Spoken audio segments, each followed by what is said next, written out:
रिया जब भी अपने पति रौनक के बारे में सोचती थी उसका मन उदास हो जाता था। उसने तो सुना था कि पति अपनी पत्नी की इज्जत का रखवाला होता है, पर उसने तो पैसों के लिए उसकी इज्जत को ही दांव पर लगा दिया था। खुद तो बुराई के रास्ते पर चल ही पड़ा था, उसे भी इस रास्ते पर चलने को मजबूर कर दिया था। 5 महीने पहले जब रिया की शादी रौनक से हुई थी तो वह मन में हजारों सपने लेकर अपने पति के घर आई। शुरुआती दिनों में उसके सपने पूरे होते भी दिखे थे। उसके ससुराल वाले खाते पीते लोग थे और वहाँ कोई कमी नहीं थी। गरीबी में पली बड़ी रिया के लिए इतना होना बहुत था। उसे लगा था कि ससुराल आकर उसकी ज़िंदगी बदल गई है, उसकी गरीबी हमेशा के लिए पीछे छूट गई है। पर बीतते दिनों के साथ उसका यह सपना टूटने लगा था। रिया के मायके की ज़िंदगी गरीबी और तंगहाली से भरी ज़रूर थी, पर वहाँ उसकी इज्जत थी। जैसे ही वो 18 साल की हुई थी उसके माँ बाप उसकी इज्जत के प्रति कुछ ज़्यादा ही सचेत हो उठे थे। शादी के शुरुआती दिनों में रौनक का बर्ताव रिया के प्रति अच्छा था। उसके सास ससुर भी उसका ख्याल रखते थे, पर आगे चलकर रौनक का बर्ताव रिया के प्रति कठोर होता चला गया। रौनक मसालों का कारोबार करता था। उसे अपने कारोबार में 70,000 रुपये का घाटा हुआ। उसे महाजन का उधार चुकाने के लिए अपने एक दोस्त से 70,000 रुपये का कर्ज लेना पड़ा। अमन नाम का यह दोस्त जब रौनक से अपने पैसे मांगने लगा तो उसके हाथ पैर फूलने लगे। उसे समझ में नहीं आ रहा था कि वह इतने रुपए कहाँ से लाए ताकि अपने दोस्त के कर्ज से छुटकारा पा सके। उसने इस बारे में गहराई से सोचा और तब उसे लगा कि उसकी पत्नी ही उसे इस कर्ज से छुटकारा दिला सकती है। अपनी इस सोच के तहत रौनक ने रिया से बात की और उसे कहा कि वह अपने माँ बाप से 70,000 रुपये मांग लाए, पर जहाँ 2 वक्त की रोटी का जुगाड़ ही मुश्किल से हो पाता हो, वहाँ इतने पैसों का इंतज़ाम कहाँ से हो पाता। ठीक है, रौनक उदास लहजे में बोला, पर तुम्हारे पास एक और तरीका है। रौनक मुस्कुराते हुए बोला, तुम्हारे पास रूप और जवानी की दौलत तो है, तुम इसी का इस्तेमाल करके पैसों का इंतज़ाम करोगी। क्या बकवास कर रहे हो तुम? रिया तेज़ आवाज़ में बोली, मैं बकवास नहीं बल्कि सच कह रहा हूँ। नहीं, मैं ऐसा नहीं कर सकती। आखिरकार मैं तुम्हारी पत्नी हूँ और कोई पति अपनी पत्नी की इज्जत का सौदा नहीं कर सकता, पर मैं कर सकता हूँ। रौनक कुटिल आवाज़ में बोला, क्योंकि पैसा पहले है और पत्नी बाद में। रौनक के स्कीम के अनुसार रात के तकरीबन 11 बजे रौनक घर लौटा तो उसके साथ उसका वह दोस्त अमन भी था जिससे उसने कर्ज लिया था। रौनक अपने दोस्त अमन को लेकर अपने बेडरूम में आ गया। उसने रिया से कहा कि वह उसके और उसके दोस्त के लिए खाने पीने का इंतज़ाम करे। आधे घंटे बाद जब रिया उनका खाना लेकर बेडरूम में पहुंची तो दोनों शराब की बोतल खोल बैठे थे। रिया खाना लगाकर एक ओर खड़ी हो गई। शराब पीने के साथ साथ वे दोनों खाना भी खाने लगे। खाना खाते समय अमन रह रह कर रिया को बड़ी कामुक निगाहों से देखने लगता था। जब वे लोग खाना खा चुके तो रिया झूठे बर्तन लेकर रसोई में चली गई। थोड़ी देर बाद रौनक ने आवाज़ देकर उसे पुकारा। रिया कमरे में बेड के पास खड़ी थी और रौनक के साथ बैठे अमन ने उसे बड़ी कामुक निगाहों से घूर रहा था। अमन ने आंखों ही आंखों में कुछ इशारा किया और रौनक उठता हुआ बोला, रिया तुम यहीं बैठो, मैं अभी आया। इतना कहने के बाद रौनक तेज़ी से कमरे से निकल गया और बाहर से दरवाज़ा बंद कर दिया, पर वह कमरे से निकला था, घर से नहीं।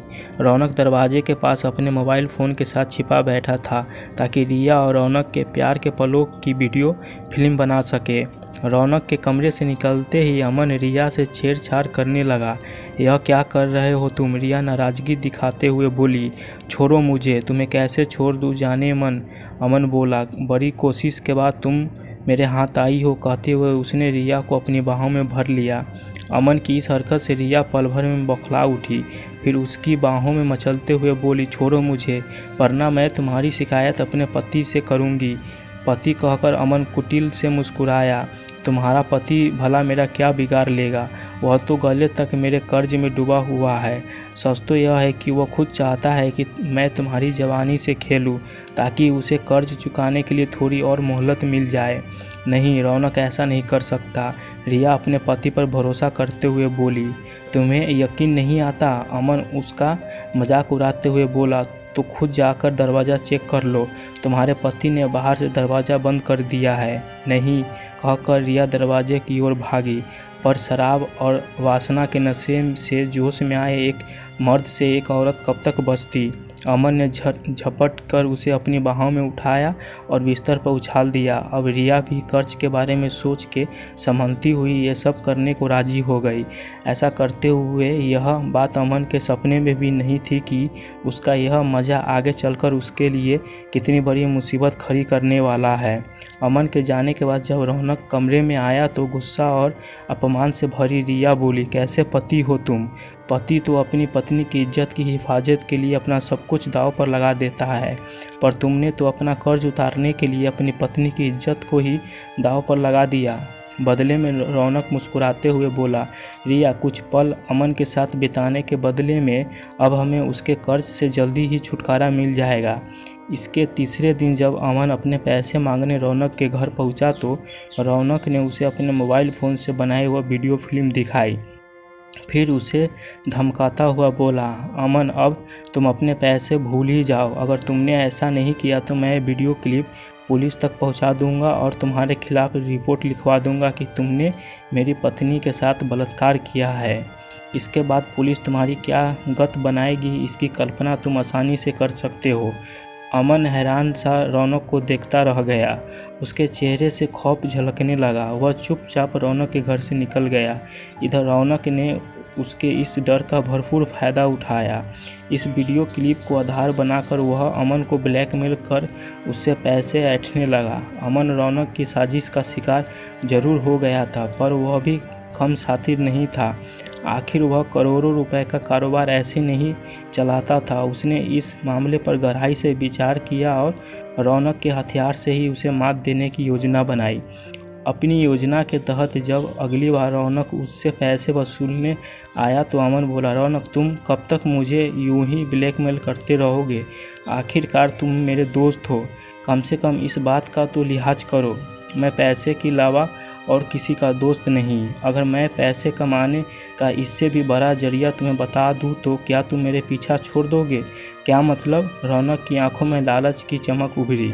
मेरी नज़र में एक करोड़पति है जिसकी कमजोरी खूबसूरत और घरेलू औरतें हैं। अगर तुम बुरा ना मानो तो तुम रिया को उसके पास भेज दिया करो। इससे तुम हज़ारों नहीं बल्कि लाखों रुपए कमा सकते हो। लालच के चलते रिया और रौनक अमन द्वारा फैलाए जाल में फंस गए। अब अमन ने उस आदमी के साथ रिया के रंगीन पलों की वीडियो क्लिप बना ली और एक शाम जब पति पत्नी उसके पास आए तो यह फिल्म उन्हें दिखाई। फिर अमन बोला, मैं जानता था कि तुम लोग अपनी हरकतों से बाज नहीं आओगे, सो मैंने यह खूबसूरत वीडियो क्लिप बनाई है।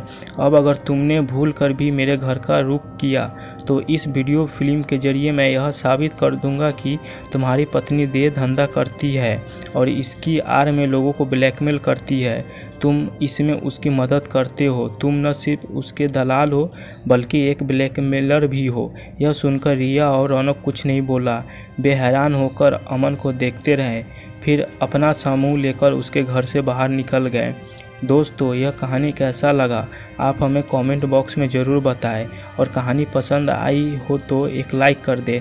ऐसे ही और मज़ेदार कहानियों के लिए मेरे चैनल को सब्सक्राइब ज़रूर कर लें। धन्यवाद।